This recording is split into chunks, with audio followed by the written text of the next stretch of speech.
യേശുക്രിസ്തുവിന്റെ നിസ്തുല്യമായ നാമത്തിൽ എല്ലാ പ്രേക്ഷകർക്കും സ്നേഹവന്ദനം. ഈ ആഴ്ചയുടെ പ്രഭാതത്തിൽ ലോകത്തിന്റെ വിവിധ ഇടങ്ങളിൽ ഇരുന്ന് എന്നെ ശ്രദ്ധിക്കുന്ന നിങ്ങളെല്ലാം സർവശക്തനായ ദൈവം അനുഗ്രഹിക്കുകയും സഹായിക്കുകയും ചെയ്യുമാറാകട്ടെ. ഈ പ്രഭാതത്തിൽ ദൈവവചന ധ്യാനത്തിലേക്ക് നിങ്ങളുടെ ശ്രദ്ധ തിരിക്കുവാൻ കർത്താവിൽ ഞാൻ ശരണപ്പെടുകയാണ്. 84 സങ്കീർത്തനം ആധാരമായിട്ട് നമുക്ക് ചിന്തിക്കാം. 84 സങ്കീർത്തനം അതിന്റെ 6-ാം വാക്യത്തിലേക്ക് നമ്മളുടെ ശ്രദ്ധയെ ഈ പ്രഭാതത്തിൽ തിരിക്കാം. നാം അവിടെ ഇങ്ങനെ വായിക്കുന്നു: കണ്ണുനീർ താഴ്വരയിൽ കൂടി കടക്കുമ്പോൾ അവർ അതിനെ ജലാശയമാക്കി തീർക്കുന്നു, മുൻമഴയാൽ അത് അനുഗ്രഹപൂർണമായി തീരുന്നു. വളരെ സുപരിചിതമായ ഒരു സങ്കീർത്തനമാണ് 84-ാം സങ്കീർത്തനം. അതിന്റെ 6-ാം വാക്യം അതിനേക്കാൾ നാം ധ്യാനിക്കുകയും ചിന്തിക്കുകയും ചെയ്യുന്ന ഒരു വാക്യശകലമാണ്. 84-ാം സങ്കീർത്തനത്തിലെ 3 ഭാഗ്യവാന്മാരെ കുറിച്ച് നാം ചിന്തിക്കുകയുണ്ടായി. എന്നാൽ ഇന്ന് പ്രഭാതത്തിൽ നിങ്ങളുടെ ഏവരുടെയും ശ്രദ്ധ 84-ാം സങ്കീർത്തനത്തിൽ രേഖപ്പെടുത്തിയിരിക്കുന്ന താഴ്വരയിലേക്ക് ഒന്ന് കൊണ്ടുപോകുവാൻ ഞാൻ ആഗ്രഹിക്കുകയാണ്. നമ്മുടെ എല്ലാവരുടെയും ചിന്ത ഇന്ന് പ്രഭാതത്തിൽ ഈ താഴ്വരയിലേക്ക് ഒന്ന് പോയാൽ നമുക്ക് ചില ആത്മീക പാഠങ്ങൾ അവിടെ പഠിക്കുവാനായിട്ട് ഉണ്ട്. ദൈവം അനുവദിക്കുന്ന ഒരു താഴ്വരയാണ് ബാഖ താഴ്വര എന്ന് പറയുന്നത്. ബാഖ എന്ന് പറയുന്ന വൃക്ഷത്തെക്കുറിച്ച് ശമൂവേലിന്റെ 2-ാം പുസ്തകം 5-ാം അധ്യായത്തിൽ നമുക്ക് കാണുവാൻ കഴിയുന്നുണ്ട്. ദാവീദ് ബാഖ വൃക്ഷങ്ങൾക്കിടയിലൂടെ നടക്കുന്നതിനെ കുറിച്ചൊക്കെ അവിടെ രേഖപ്പെടുത്തി വെച്ചിട്ടുണ്ട്. അപ്പോൾ ബാഖ എന്ന് പറഞ്ഞാൽ അത് ഒരു വൃക്ഷത്തിന്റെ പേരാണ്. എന്നാൽ ഇവിടെ ബാഖ എന്ന് പറയുന്നത് ഒരു താഴ്വരയെ സൂചിപ്പിക്കാനാണ് ഉപയോഗിച്ചിരിക്കുന്നത്. ഈ ബാഖ വൃക്ഷങ്ങളെ കുറിച്ച് പണ്ഡിതന്മാർ രേഖപ്പെടുത്തിയിരിക്കുന്നത് ആ വൃക്ഷത്തിന്റെ ഒരു പ്രത്യേകത, ആ വൃക്ഷത്തിൽ നിന്ന് മനുഷ്യന്റെ കണ്ണിൽ നിന്ന് കണ്ണുനീര് വീഴുന്നത് പോലെ വൃക്ഷത്തിൽ നിന്നും ഒരു ദ്രാവകം പുറപ്പെടും. ആ ദ്രാവകം പുറപ്പെടുമ്പോൾ പ്രത്യക്ഷത്തിൽ കാണുന്ന ഒരു വ്യക്തിക്ക് ആ വൃക്ഷം കരയുന്നത് പോലെ ഫീൽ ചെയ്യാറുണ്ട്. ഒരു പക്ഷേങ്കിൽ ആ ചിന്തയിലായിരിക്കാം ബാഖായിൻ താഴ്വര എന്ന് വിളിച്ചിരിക്കുന്നത്. എന്നാൽ ഇവിടെ പറഞ്ഞിരിക്കുന്നത് ബാഖ താഴ്വരയെക്കുറിച്ച് ആയതുകൊണ്ട് തീർച്ചയായിട്ടും ബാഖ വൃക്ഷങ്ങൾ നിലനിൽക്കുന്ന ഒരു താഴ്വരയായിരിക്കാം അത് എന്ന് ചിന്തിക്കുന്നതിൽ തെറ്റില്ല. എന്നാൽ കണ്ണുനീരിനെ സൂചിപ്പിക്കാൻ ബാഖ എന്ന പദമാണ് ഉപയോഗിച്ചിരിക്കുന്നത്. അതുകൊണ്ട് തന്നെ ഇവിടെ കണ്ണുനീർ താഴ്വര എന്ന് പറയുന്നത് ദ വാലി ഓഫ് ബാഖ എന്നാണ് നാം വായിക്കുന്നത്.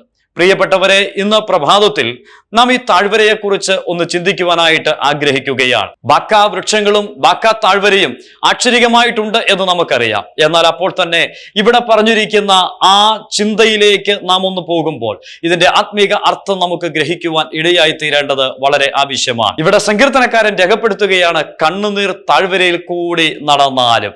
അപ്പോൾ കണ്ണുനീർ താഴ്വര എന്ന് പറയുന്നത്, ബാഖായിൻ താഴ്വര എന്ന് പറയുന്നത് ദൈവം തന്റെ ഭക്തന്മാർക്ക് അനുവദിക്കുന്ന ഒരിടമാണ് എന്ന് നാം മനസ്സിലാക്കണം. ദൈവജനത്തിന് ബാഖായിൻ താഴ്വര ഉണ്ട്. ഒരു പക്ഷെങ്കിൽ ആരും കാണാത്ത കണ്ണുനീരിന്റെ അനുഭവം ദൈവജനത്തിന്റെ കൂടപ്പിറപ്പായിട്ടുണ്ട് എന്ന് നമുക്കേവർക്കും അറിയാം.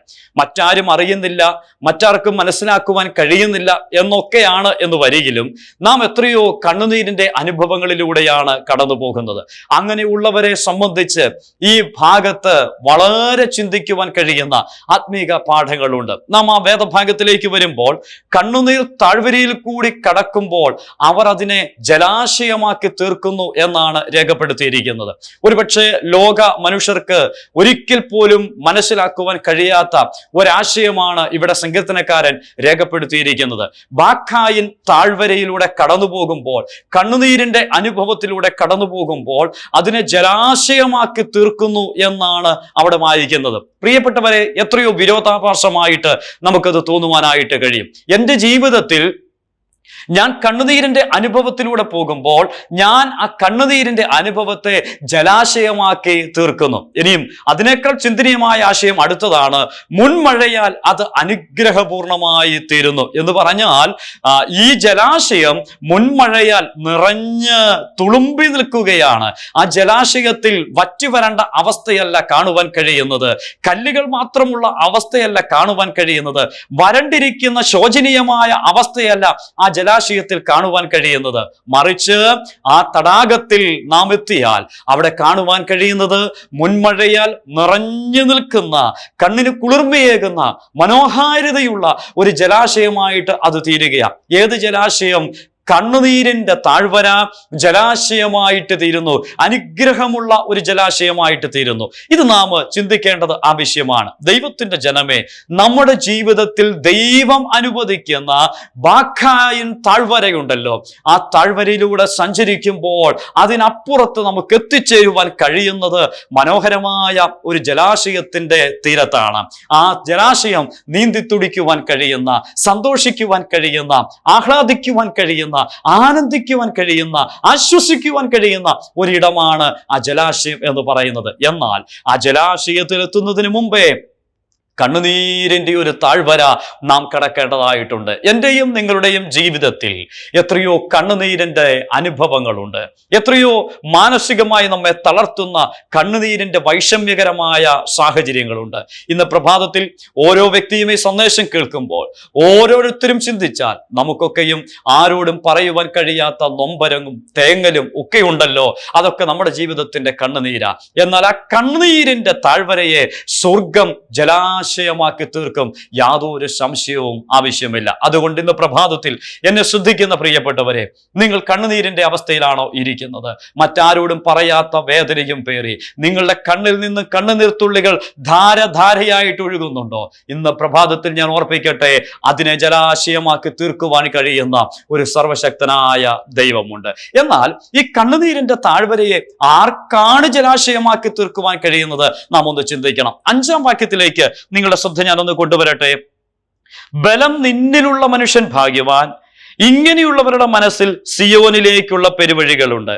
കണ്ണുനീർ താഴ്വരയിൽ കൂടി കടക്കുമ്പോൾ അവർ അതിനെ ജലാശയമാക്കി തീർക്കുന്നു. അപ്പോൾ കണ്ണുനീരിനെ ജലാശയമാക്കി തീർക്കുവാൻ ആർക്കാണ് കഴിയുന്നത്? 5-ാം വാക്യം അതാണ് പറഞ്ഞത്. ബലം നിന്നിലുള്ള മനുഷ്യൻ ഭാഗ്യവാൻ, ഇങ്ങനെയുള്ളവർ. ഇന്ന് പ്രഭാതത്തിൽ ലോകത്തിലുള്ള എല്ലാ മനുഷ്യർക്കും കണ്ണുനീരിനെ ജലാശയമാക്കി തീർക്കുവാൻ കഴിയുകയില്ല. കണ്ണുനീരിന്റെ അനുഭവം വരുമ്പോൾ നിരാശ പൂണ്ട് അവരൊക്കെയും അവരുടെ ജീവിതത്തെ അവസാനിപ്പിക്കുകയാ. ഒരുപക്ഷെ കണ്ണുനീരിന്റെ അനുഭവത്തിലൂടെ പോകുമ്പോൾ ഇനി ഞങ്ങൾക്ക് മുന്നോട്ട് കാലെടുത്ത് വെക്കുവാൻ കഴിയുന്നില്ല എന്ന് പറഞ്ഞ് അവരൊക്കെ പതറിപ്പോകുന്ന കാഴ്ചയാണ് കാണുവാൻ കഴിയുന്നത്. ഒരൽപ്പം വിഷത്തിലും ഒരു പിടി കയറിലും അവരുടെ ജീവിതത്തെ ഒടുക്കുന്ന കാഴ്ചയാണ് ഇഹലോകത്തിൽ നമുക്ക് കാണുവാൻ കഴിയുന്നത്. എന്നാൽ അതിനേക്കാൾ കാഠിന്യമുള്ള കണ്ണുനീരിന്റെ അനുഭവത്തിലൂടെ ദൈവത്തിന്റെ ജനമേ നാം കടന്നു പോകുമ്പോൾ അവിടെ നമുക്ക് ഒരു ജലാശയം അപ്പുറത്ത് കാണുവാനായിട്ട് കഴിയുന്നുണ്ട്. അതിന്റെ കാരണം നമ്മൾ ബലം കണ്ടെത്തിയിരിക്കുന്നത് നമ്മുടെ സർവശക്തനായ ദൈവത്തിലാണ്. ഇന്ന് പ്രഭാതത്തിൽ ബലം ദൈവത്തിൽ കണ്ടെത്തിയിരിക്കുന്ന ആളുകൾ കണ്ണുനീരിനെ ജലാശയമാക്കി തീർക്കുന്നവരാണ്. ഇത് മനസ്സിലാക്കാൻ ഒരു ദൃഷ്ടാന്തം ഞാൻ നിങ്ങളുടെ മുമ്പിലേക്ക് ഒന്ന് കൊണ്ടുവരട്ടെ. ഉൽപ്പത്തി പുസ്തകം 39-ാം അധ്യായത്തിലേക്ക് വരുമ്പോൾ അവിടെ നമുക്കൊരു യോസെഫിനെ കാണുവാനായിട്ട് കഴിയുന്നുണ്ട്. യോസെഫിന്റെ ജീവിത ചരിത്ര പശ്ചാത്തലം നമുക്കെല്ലാവർക്കും അറിയാം. അദ്ദേഹത്തിന്റെ പിതാവ് അദ്ദേഹത്തെ മറ്റു സഹോദരന്മാരെക്കാൾ സ്നേഹിച്ചിരുന്നു. അദ്ദേഹത്തിന്റെ സഹോദരന്മാർക്ക് അതുകൊണ്ട് തന്നെ ഈ ഇളയ സഹോദരനായിരിക്കുന്ന യോസെഫിനോട് വളരെ വിദ്വേഷം തോന്നി. സമാധാനമായിട്ട് അവനോട് സംസാരിക്കുവാൻ പോലും കഴിയാത്ത ഒരു സാഹചര്യത്തിലൂടെ കടന്നുപോയ ചരിത്രമാണ് കാണുവാൻ കഴിയുന്നത്. എന്നാൽ പിതാവിന്റെ വാക്ക് കേട്ട് സഹോദരന്മാർ ദൂരെയായിരിക്കുന്നു, അവരുടെ ക്ഷേമം അന്വേഷിക്കുവാൻ ഇറങ്ങി തിരിച്ചുപോയ യോസേഫ് നേരിട്ടത് വലിയ ഒരു കാഠിന്യമുള്ള അനുഭവമായിരുന്നു. സഹോദരന്മാരെ അന്വേഷിച്ചു പോയ യോസേഫിന് സഹോദരന്മാരെ കണ്ടെത്തുവാനായിട്ട് വളരെ പാടുപെടേണ്ടതായിട്ട് വന്നു, ദീർഘദൂരം സഞ്ചരിക്കേണ്ടതായിട്ട് വന്നു. അങ്ങനെ സഞ്ചരിച്ച് തന്റെ സഹോദരന്മാരെ ദോദാനിലെത്തി കണ്ടെടുക്കുമ്പോൾ അവിടെ വെച്ച് ഈ യോസേഫ് വരുന്ന കാഴ്ച കണ്ട തന്റെ മൂത്ത സഹോദരന്മാർ ഒരുമിച്ച് വട്ടം കൂടി അവനെ കൊന്നുകളയുവാൻ തീരുമാനിക്കുകയാണ്. അവൻ ഇട്ടിരുന്ന നിലയും കൂരി അവനെ ഒരു ക്രൂര മൃഗം കടിച്ചു കൊന്നു എന്ന് കളവ് പറയുവാനായിട്ട് അവർ ഒരുമിച്ച് കൂടി ആലോചിച്ചു. എന്നാൽ തന്റെ മറ്റു ചില സഹോദരന്മാരെ ഇടപെടലുകൾ നിമിത്തം അവനെ അവർ പൊട്ടക്കിണറ്റിലേക്ക് ഇട്ടതായിട്ട് നാം വായിക്കുന്നുണ്ട്. ഞാൻ ചോദിക്കട്ടെ, യോസെഫിന്റെ ജീവിതത്തിൽ യോസേഫ് കടന്നുപോയ വൈഷമ്യകരമായ അനുഭവം എന്ന് പറയുന്നത് സഹോദരന്മാർ ദ്വേഷിച്ചു എന്നുള്ളതിനേക്കാൾ അപ്പുറമായിട്ട് പ്രിയപ്പെട്ടവരെ ആ യോസെഫിനെ പൊട്ടക്കിണറ്റിൽ ഇട്ട് കളഞ്ഞു.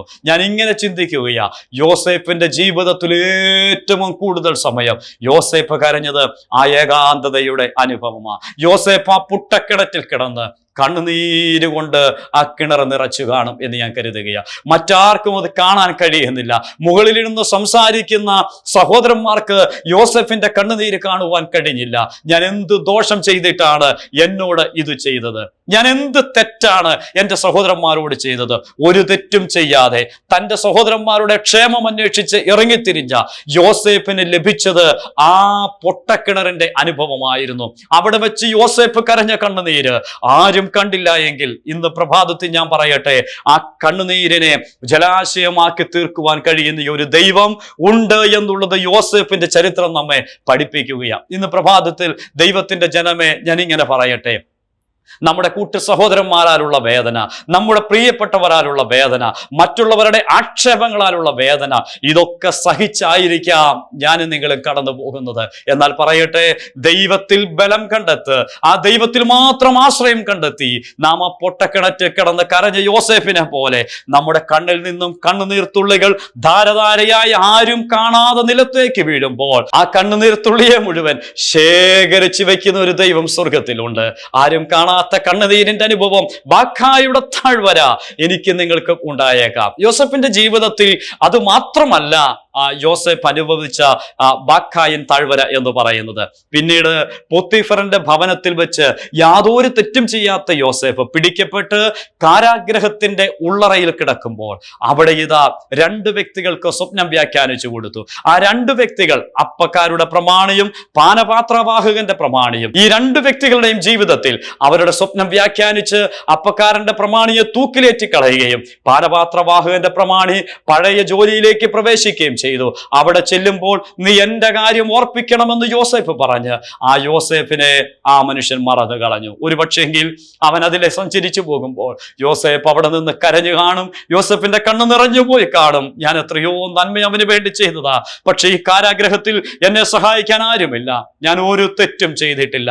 ആ കാരാഗ്രഹത്തിന്റെ ഉള്ളറയിലേക്ക് അവന്റെ കണ്ണുനീർ തുള്ളികൾ വീണ് അവൻ ദൈവസന്നിധിയിൽ നിലവിളിക്കുകയാ. ഇന്ന് പ്രഭാതത്തിൽ പറയട്ടെ, അവിടെ നിന്നും നിന്നെ ഉയർത്തുവാൻ, ജലാശയമാക്കി തീർക്കുവാൻ, രാജാവിന്റെ രണ്ടാം രഥത്തിലിരുത്തുവാൻ, രാജാവിന്റെ മോതിരമൂരി നിന്റെ കൈക്കിട്ട് നിന്നെ ആ രാജ്യത്തിന്റെ അധിപനാക്കി തീർക്കുവാൻ കരുത്തനായ ഒരു ദൈവത്തിലാണോ നീ ബലം കണ്ടെത്തിയിരിക്കുന്നത്?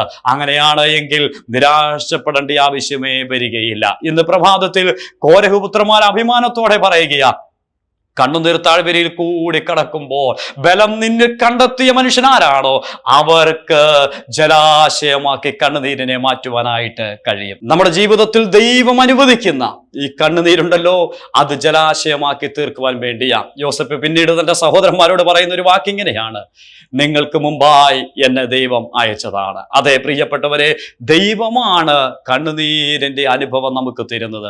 അത് നമ്മെ തളർത്തി കളയുവാനല്ല, നമ്മെ മുടിച്ചു കളയുവാനല്ല, നമ്മെ ഇല്ലാതാക്കി തീർക്കുവാനല്ല, മറിച്ച് അതിനപ്പുറത്തുള്ള ജലാശയത്തിലേക്ക് നമ്മെ കൊണ്ടുചെന്ന് എത്തിക്കുവാൻ വേണ്ടിയാ. ഇനി ഒരു വാക്കുകൂടെ ഞാൻ ഇങ്ങനെ പറയട്ടെ, മുൻമഴയാൽ അത് അനുഗ്രഹപൂർണമായി തീരുന്നു എന്ന് പറയുമ്പോൾ ഒരു വാക്ക് ഞാൻ ഇങ്ങനെ സൂചിപ്പിക്കാം, കണ്ണുനീരാണോ മുൻമഴയാണോ ആദ്യമുള്ളത്? നാം ഒന്ന് ചിന്തിക്കണമേ.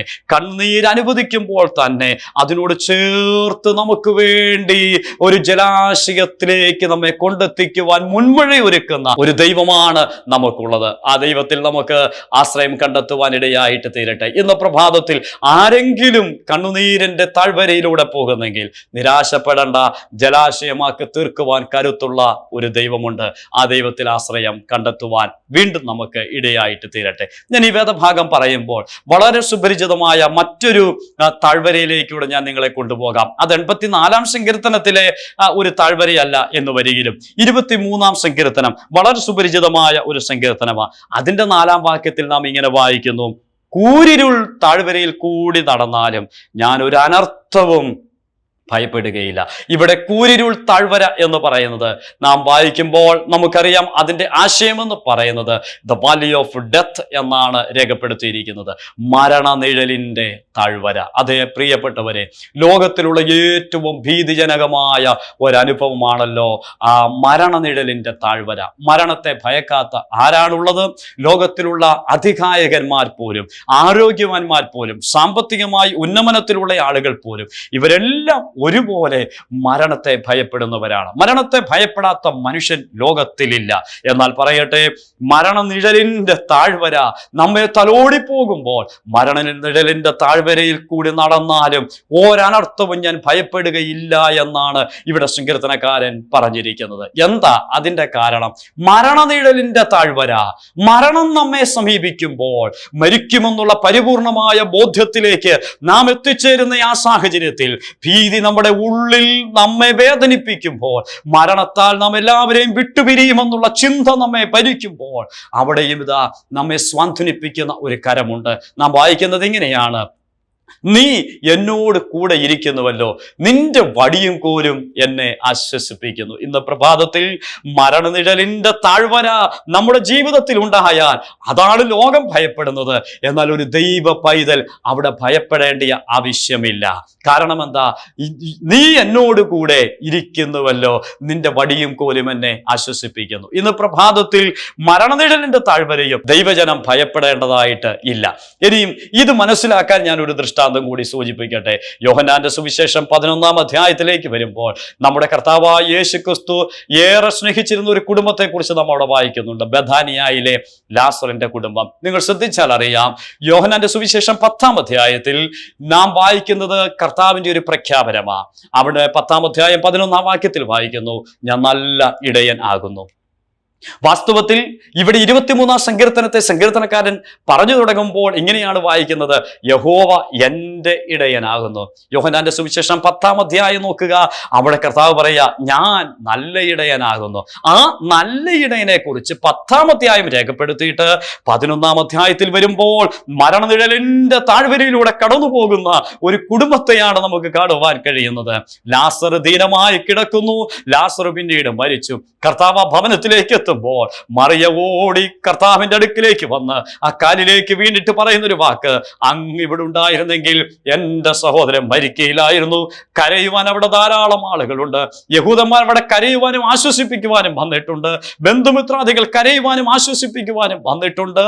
ഇവിടെ നോക്കുക, അത് ബാക്കായുടെ താഴ്വരയും അത് മരണനിഴലിന്റെ താഴ്വരയും ഒരുപോലെ സമ്മേളിക്കുന്ന ഒരു അനുഭവമാണ്. എന്നാൽ നിങ്ങൾ ഒരു വസ്തുത മനസ്സിലാക്കുക, അവിടെയാണ് നല്ല ഇടയന്റെ സാന്നിധ്യം നമുക്ക് തിരിച്ചറിയുവാൻ കഴിയുന്നത്. ആ നല്ല ഇടയൻ അവിടെ ഉണ്ട്. സങ്കീർത്തനക്കാരൻ 23-ാം സങ്കീർത്തനത്തിൽ പറഞ്ഞു, നീ എന്നോട് കൂടെ ഇരിക്കുന്നുവല്ലോ, നിന്റെ വടിയും കോലും എന്നെ ആശ്വസിപ്പിക്കുന്നു. അതിന്റെ അക്ഷരികമായ നിവൃത്തിയായി നമ്മുടെ കർത്താവായ യേശു ക്രിസ്തു ലാസറിന്റെ ഭവനത്തിലേക്ക് എത്തിച്ചേരുമ്പോൾ അവിടെ വെച്ച് കണ്ണുനീരിന്റെ അനുഭവത്തെയും മരണനിഴലിന്റെ അനുഭവത്തെയും പരിഹരിച്ചു കൊടുക്കുന്ന കാഴ്ചയാണ് നമുക്ക് കാണുവാൻ കഴിയുന്നത്. കല്ലറയുടെ മുമ്പാകെ ചെന്ന് നിൽക്കുമ്പോൾ മാർത്ത പറയുന്നുണ്ട്, 4 ദിവസമായി നാറ്റം വെച്ചു കഴിഞ്ഞു, ഇനി വേണ്ട, ഇനി മടക്കി എനിക്ക് അവനെ വേണ്ട, അവന്റെ ശരീരം ദുർഗന്ധം വമിക്കുന്നതായിട്ട് തീർന്നു. എൻ്റെ പ്രിയപ്പെട്ടവരെ, മരണനിഴലിന്റെ താഴ്വര പോരാ, മരണനിഴലല്ല, മരിച്ചു കഴിഞ്ഞാലും അതിനപ്പുറത്ത് നമ്മുടെ ശവശരീരം മണ്ണിനോട് അലിഞ്ഞു ചേർന്നാലും 4 അല്ല 40 അല്ല 4 നൂറ്റാണ്ടല്ല, അതിനപ്പുറത്തായാലും അതിനുള്ളിൽ വെച്ചിരിക്കുന്ന ഈ ശരീരത്തിന് ജീവൻ കൊടുക്കുവാൻ കഴിയുന്ന ഒരുവനെയാണ് സങ്കീർത്തനക്കാരൻ വെളിപ്പെടുത്തിയിട്ട് പറയുന്നത്, നീ എന്നോട് കൂടെ ഇരിക്കുന്നുവല്ലോ. ഇന്ന് പ്രഭാതത്തിൽ മരണത്തെ ഭയപ്പെടേണ്ട ദൈവജനമേ, മരണനിഴലിനെ ഭയപ്പെടേണ്ട ദൈവത്തിന്റെ ജനമേ. മരണത്തിന്റെയും മരണനിഴലിന്റെയും അനുഭവത്തിലൂടെ നാം കടന്നുപോയാലും അതിനപ്പുറത്ത് പോലും നമുക്ക് ആശ്വാസം തരുന്ന, നമ്മെ ജീവനിലേക്ക് കൊണ്ടുവരുന്ന, നമ്മെ തന്നോടുകൂടെ ഇരുത്തുന്ന അനുഗ്രഹീതമായ ഒരു അനുഭവം നമുക്കുണ്ടല്ലോ. അത് നമുക്ക് കണ്ണാലെ കാണാം. പ്രത്യാശ നിർഭരരായിട്ട് ജീവിപ്പാൻ നമുക്കിടയായിട്ട് തീരട്ടെ. ദൈവം അനുവദിക്കുന്ന കണ്ണുനീരിന്റെ താഴ്വര, മരണനിഴലിന്റെ താഴ്വര, the valley of Baca and the valley of death, അത് നമ്മുടെ ജീവിതത്തിൽ ദൈവം അനുവദിച്ചാൽ അതിൻ്റെ ഇടയിൽ നിരാശപ്പെട്ട് പതറിപ്പോകണ്ട. ഈ കർത്താവിൽ നമുക്ക് ആശ്രയം കണ്ടെത്തി കർത്താവിൽ നമുക്ക് അമിതമായിട്ട് ചാരി മുന്നോട്ട് പോകുവാൻ കഴിയുന്നെങ്കിൽ കണ്ണുനീരിന്റെ അനുഭവത്തെ ജലാശയമാക്കി തീർക്കുന്നു, മരണനിഴലിന്റെ താഴ്വരയെ ആശ്വാസമാക്കി തീർക്കുന്ന നമ്മുടെ പ്രാണപ്രിയനുണ്ട്. ആ കർത്താവിൽ നമുക്ക് ശരണം കണ്ടെത്തുവാൻ ഇടയായിട്ട് തീരട്ടെ. കോരഹപുത്രന്മാർ കണ്ണുനീരിന്റെ താഴ്വരയിൽ അവർ ഈ കർത്താവിൽ ആശ്രയം കണ്ടെത്തി. സങ്കീർത്തനക്കാരനായ ദാവീദ് ഈ മരണനിഴലിന്റെ താഴ്വരയിൽ ഈ കർത്താവിൽ ആശ്രയം കണ്ടെത്തി. നമുക്കും ഈ കർത്താവിൽ ആശ്രയം കണ്ടെത്തുവാനിടയായിട്ട് തീരട്ടെ. ഈ ശബ്ദം കേൾക്കുന്ന പ്രിയപ്പെട്ടവരിൽ ആരെങ്കിലും മരണനിഴലിനെയും കണ്ണുനീരിനെയും കണ്ട് ഭയപ്പെട്ട് അതിൻ്റെ താഴ്വരയിലൂടെ കടക്കുമ്പോൾ നിരാശ അലട്ടി ഈ ജീവിതം എന്ത് എന്ന് ആകുലപ്പെടുന്നുണ്ടോ? പ്രിയപ്പെട്ടവരെ, നിങ്ങളെ സ്വാന്തനിപ്പിക്കുന്ന ഒരു കരസ്പർശം ഇന്ന് പ്രഭാതത്തിൽ നിങ്ങളുടെ ജീവിതത്തിലേക്ക് ഇറങ്ങി വരുവാൻ നിങ്ങളുടെ ഹൃദയം ഒന്ന് തുറക്കുമോ? നിങ്ങൾക്ക് വേണ്ടി കാൽവറിയിലെ കൊലമരത്തിൽ ചങ്ക് പിളർന്ന് ഊറി വന്ന രക്തത്താൽ മനുഷ്യവർഗത്തിന്റെ പാപത്തെ സമ്പൂർണമായിട്ട് പരിഹരിച്ചു തരുവാൻ കഴിയുന്ന ദൈവപുത്രനിൽ നിങ്ങൾ ശരണപ്പെടുമോ? നിങ്ങളുടെ ജീവിതം ധന്യമാണ്. കണ്ണുനീരിന്റെ താഴ്വരയെ ജലാശയമാക്കി തീർക്കുന്ന, മരണനിഴലിന്റെ താഴ്വരയെ ആശ്വാസമാക്കി തീർക്കുന്ന ഒരു ദൈവമുണ്ട്. ആ ദൈവത്തിൽ ആശ്രയിക്കുക. സ്വർഗത്തിലെ ദൈവം നിങ്ങളെ എല്ലാവരെയും സഹായിക്കട്ടെ എന്ന പ്രാർത്ഥനയോടുകൂടി എൻ്റെ വാക്കുകൾ അവസാനിപ്പിക്കട്ടെ. അവിടുത്തെ പൊന്നുനാമം മാത്രം വാഴ്ത്തപ്പെടുമാറാകട്ടെ. ആമേൻ. കണ്ണുനീർ താഴ്വര ജലാശയമാക്കാൻ മുൻമഴയനുഗ്രഹം ആക്കിടുവാൻ. കണ്ണുനീർ താഴ്വര ജലാശയമാക്കാൻ മുൻമഴയനുഗ്രഹം ആക്കിടുവാൻ. യഹോവ നിൻബലമായിടട്ടെ എന്നും കർത്താവാം യേശുവിലാനന്ദിക്കാം. യഹോവ നിൻബലമായിടട്ടെ എന്നും കർത്താവാം യേശുവിലാനന്ദിക്കാം. ഭയപ്പെടേണ്ട, ഭ്രമിച്ചിടേണ്ട, ചാഞ്ചല്യമെന്തിനു നിൻ മനസ്സിൽ.